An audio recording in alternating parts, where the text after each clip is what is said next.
మొత్తానికైతే బైరి నరేష్ వివాద వివాదాస్పద వ్యాఖ్యలు అయితే పదే పదే తెలంగాణలో వివాదాస్పదం అవుతున్నాయి. అతను గతంలో అయ్యప్ప స్వామి పైన చేసిన వ్యాఖ్యలు ఏవైతే ఉన్నాయో, అయ్యప్ప స్వామిని కించపరుస్తూ చేసిన వ్యాఖ్యలకు గతంలో అయ్యప్ప స్వాములంతా, అయ్యప్ప భక్తులంతా కూడా ఆగ్రహం వ్యక్తం చేశారు. గతంలో అతని పైన కొంతమంది దాడి కూడా చేసినా అతనికి బుద్ధి రావడం లేదంటూ కూడా ఈ రోజు మరొకసారి అయ్యప్ప స్వాములు ఆగ్రహం వ్యక్తం చేస్తున్న పరిస్థితి కనిపిస్తుంది.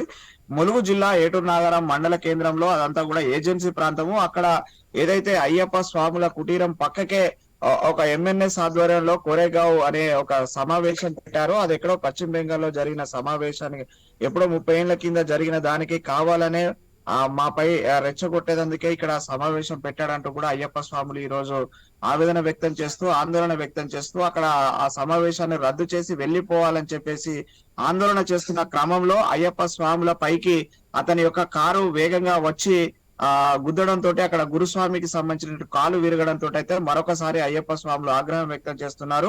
ఉమ్మడి వరంగల్ జిల్లాలో కాదు, తెలంగాణ రాష్ట్ర వ్యాప్తంగా ఉన్నటువంటి అయ్యప్ప సేవా సమితులంతా కూడా ఆందోళన వ్యక్తం చేస్తున్నట్టు పరిస్థితి కనిపిస్తుంది. ఇక్కడ మనతో కొంతమంది గురుస్వాములు ఉన్నారు. పవన్, వాళ్ళతో మాట్లాడించే ప్రయత్నం చేద్దాము. అసలు ఆ స్వాములు ఏమనుకుంటున్నారు, వారి మాటల్లో విందాము. స్వామి, చెప్పండి, ఈ రోజు బైరి నరేష్ చేసిన ఘటనను ఏ విధంగా చూస్తున్నారు?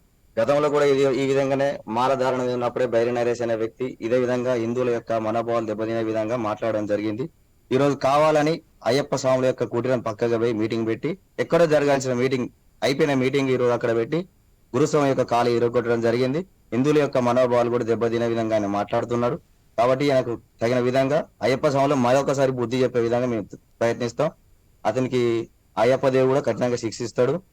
కావాలని కాలు ఇరగొట్టడం జరిగింది. కాబట్టి మా యొక్క డిమాండ్ ఏంటంటే ఆయన హిందూ యొక్క మనోభావాలను దెబ్బతినే విధంగా మాట్లాడడం జరుగుతుంది. కాబట్టి చట్టరీత్యా ఆయనకు నేరం తీసుకోవాలి, కఠినమైన చర్యలు తీసుకోవాలి. స్వాముల యొక్క డిమాండ్. ఇది మొదటిసారి కాదు, గతంలో కూడా ఇలానే వ్యాఖ్యలు చేశాడు, ఇలాంటి సమావేశాలు పెడుతూనే ఉంటాడు. కానీ క్షమాపణలు చెప్పానని చెప్తున్నాడు బైరి నరేష్. దాని మీద ఏమంటారు? ఆయనకు అలవాటు అయిపోయింది స్వామి, క్షమాపణలు ఎప్పుడు మేము తీసుకోడు. తర్వాత ఆయన మన కామన్ గా మా హిందూ యొక్క మనోభావాలు దెబ్బతినే మాట్లాడడం జరుగుతుంది. కాబట్టి ఒకసారి ఆయనకు కఠినంగా చర్యలు తీసుకుంటే ఇంకోసారి మన హిందువుల జోలికి రాకుండా మనం కఠినంగా చర్యలు తీసుకోవాలి. అది మరి కొంతమంది స్వాములు ఉన్నారు. గురుస్వామి, చెప్పండి, అంటే ఈ రోజు నరేష్ చేసినటువంటి ఉదాంతం ఏదైతే ఉందో దాని మీద ఎలా వస్తుంది? బైరి నరేష్ అనే వ్యక్తి గత సంవత్సరం ఇదే అయ్యప్ప మాలలు ఇదే కార్తీక మాసంలో పోయినసారి లాస్ట్ ఇయర్ కూడా ఇటువంటి వివాదాస్పద వ్యాఖ్యలు చేసి అయ్యప్ప స్వాముల మీద మళ్ళీ ఇదే కార్తీక మళ్ళీ ఈ సంవత్సరం కూడా ఏటున్నారం గ్రామంలో అయ్యప్ప స్వామి కుటీరం పక్క పొంటి ఒకటి మీటింగ్ అని పెట్టి అయ్యప్ప స్వామి విధంగా హిందువుల మనోభావాలు దెబ్బతీయాలని ప్రతి సంవత్సరం ఏదో ఒక కార్యక్రమం అయ్యప్ప మాలలు ధరించినప్పుడే ఏదో ఒక కార్యక్రమం చేయాలని ఆయన కుట్రపూరితంగా వివరిస్తున్నాడు. కావున ఈ రోజు ఒక అయ్యప్ప స్వాముల కాలు మీదకి వెళ్లి వెహికల్ పోనిచ్చి అతను తప్పించుకోవాలని ప్రయత్నం చేస్తున్నాడు. కావున అతనిపై కఠిన చర్య తీసుకోవాలని చెప్పి కోరుచున్నాం. హిందువుల మనోభావాలు దెబ్బతీస్తే ప్రజల అగ్రహానికి హిందువుల అగ్రహానికి గురికాక తప్పదని చెప్పి అయ్యప్ప స్వాముల తరఫున మేమందరం అతన్ని కఠినంగా శిక్షించాలని డిమాండ్ చేస్తున్నాం. అంటే స్వామి, అంటే ఇది కుట్రపూరితం కాదు, నేను వేరే కార్యక్రమానికి వచ్చినా నన్నే ఇక్కడ నుంచి అయ్యప్ప స్వాములు వెళ్ళగొట్టే ప్రయత్నం చేశారని చెప్పేసి ఆ బైరి నరేష్ సంబంధించిన వాళ్ళు చెప్తున్నారు. దీని ప్రతి కార్యక్రమము ఆయన ఏమైంది కార్తీక మాసంలో అయ్యప్ప మాలలు ధరించినప్పుడే ఏదో ఒక కార్యక్రమం ఏదో విధంగా ఘర్షణ వాతావరణం చేయాలనే ఉద్దేశంతో అతను ఏదో ఒక కార్యక్రమం చేస్తున్నాడు. కావున అతనిపై కఠిన చర్యలు తీసుకోవాలని చెప్పి కోరుతున్నాం. అంటే ఈ రోజు అక్కడ సమావేశంలో అక్కడ ఉన్న అయ్యప్ప స్వాములకు చెప్పాడు, నా మీద నేను చెర్లపల్లి జైలుకు పోయాను, నా మీద దాడి చేశారు, నేను క్షమాపణలు చెప్తున్నానని చెప్పేసి ఈ రోజు అక్కడ వేదిక మీద కూడా చెప్పాడు. దాన్ని ఎలా చూస్తారు? ప్రతిసారి ఏదో ఒక కార్యక్రమం చేసుకుంటా క్షమాపణ అని చెప్పుకుంటా ఈ విధంగా తప్పుడు ప్రచారం చేస్తున్నాడు.